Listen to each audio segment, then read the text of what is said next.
Good morning and welcome to your Farm and Home Show. My name is Joanna, and in the wintertime, there's nothing better when you come home to a hearty roast. And today, I'm going to show you how to utilize some of that deer meat that you harvested in the winter and fall in a venison roast. This recipe comes from our Cook Wild series that's available at your local extension office. And how we get started is we usually have about 4 pounds of venison roast, and our processor didn't cut the roast in that large of a size, so we have several different sizes here, but the 4 pounds that we need to make this particular recipe.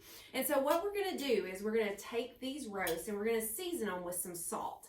Venison is a very lean type of protein, very lean meat. So the idea is to cook it low and slow to make sure that we're getting a tender product in the end.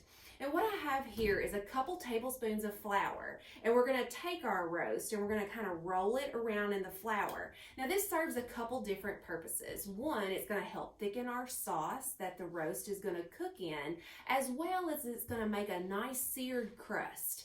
And so that sear that we're going to brown in the Dutch oven is going to kind of seal in a lot of those juices and make for a flavorful crust on the outside of our roast. And so we're just going to take this particular size roast and we'll just roll it around in the flour. And we're going to do that with each one of our roasts here. And then the next step of the process is we're going to turn our heavy skillet on, and we have a couple tablespoons of oil in there, and we're going to brown each side of the roast in this Dutch oven to make sure that we get that nice sear on this meat.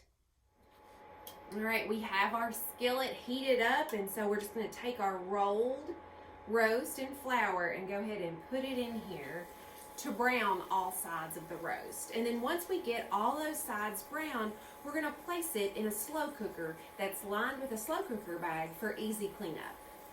Now that you have all your venison browned and placed in your slow cooker, we have a slow cooker liner to make cleanup a little bit easier when this is finished. So the next things that you want to add are 2 tablespoons of brown sugar. That's going to add a little bit of sweetness to this recipe and give it a little bit of flavor. Also some garlic powder, half a teaspoon of garlic powder. We're just going to sprinkle that in there. Also lemon juice. Lemon juice is going to provide a tenderizer as well as a little bit of freshness. And so we have about 1/4 of a cup of lemon juice. And then the base, we're going to add some 1 large onion sliced. We'll just add that in, and then 4 cups of canned tomatoes. And that's going to provide a nice little base for our roast to cook in. We're just going to pour that in. Now remember, low and slow. So what we're going to do is we're going to put the top on this slow cooker and cook it on low for 10 hours, or you can cook it on high for 6 hours. Now, if you're thinking, well, could I have left it in that Dutch oven? If you have one large enough, this is a hearty meal. If you have one large enough, you could cook it in the oven, but we would still need to cook it low and slow for a long period of time. The slow cooker is great because we can put it in there before we leave for work in the morning, and then when we come home, our supper is all ready for us, and we will definitely have leftovers unless you have a large family. And so you can use this venison roast, you can shred it, put it in sandwiches, or maybe cook a vegetable soup or stew that you can utilize the leftover venison meat in. But what a great way to feed your family with something that you harvested.